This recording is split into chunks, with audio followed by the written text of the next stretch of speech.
পৃথিবীতে এমন এক দেশ আছে যেখানে মানুষ স্বাধীনভাবে হাসতেও পারে না, কথা বলতেও পারে না, এমনকি ইন্টারনেট ব্যবহার করাটাও অপরাধ।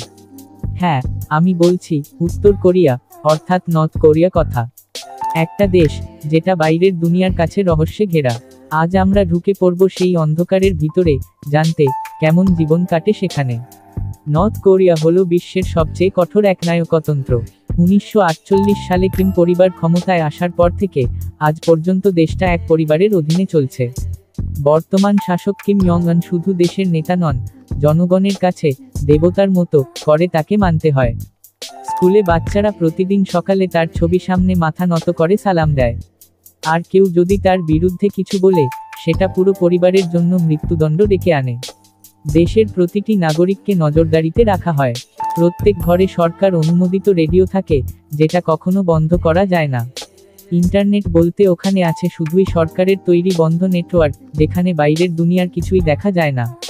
ফোন, ক্যামেরা বা বিদেশি গান রাখা শাস্তিযোগ্য অপরাধ। নর্থ কোরিয়ার মানুষদের বলা হয় তাদের দেশই পৃথিবীর সেরা দেশ। বাইরের দুনিয়ায় নাকি সবাই ক্ষুধার্ত আর নোংরা জীবন যাপন করে। বছরে একবার ভিক্টরি ডে এর সময় বিশাল সামরিক প্যারেড দেখানো হয়, যাতে মানুষ ভাবে দেশটা শক্তিশালী ও সুখী।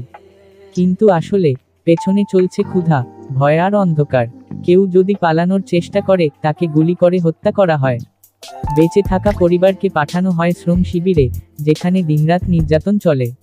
বাইরের সাংবাদিকরা যদি ঢোকার চেষ্টা করে, তারা শুধু সেই অংশটাই দেখতে পায় যেটা সরকার দেখাতে চায়। এভাবেই একটা পুরো জাতিকে রাখা হয়েছে এক ভয় আর মিথ্যার কারাগারে। আজও পৃথিবীর লাখ লাখ মানুষ স্বাধীনভাবে কথা বলতে পারে না। নর্থ কোরিয়া শুধু একটা দেশ না, এটা হলো স্বাধীনতার অনুপস্থিতির প্রতীক। এমন একটা জায়গা যেখানে ভয়ই জীবনের নিয়ম। আর এই কারণেই একে বলা হয় the most secretive country on earth.